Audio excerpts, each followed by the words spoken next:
أيام بتصحي فيها وانتي مش فاهمة ليه جسمك تقيل، وجع في ظهرك، شد في رقبتك، تعب من غير سبب.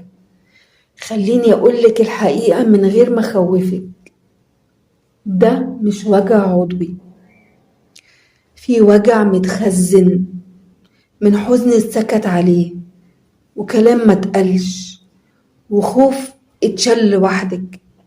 جسمك مش ضدك، جسمك بيحاول يفهمك. النهاردة تحدي اليوم التالت، مش علاج ولا تشخيص.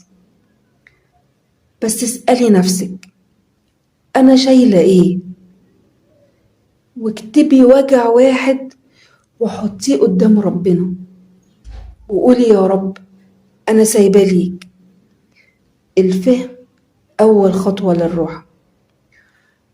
الراحة مش في إننا نحل كل حاجة.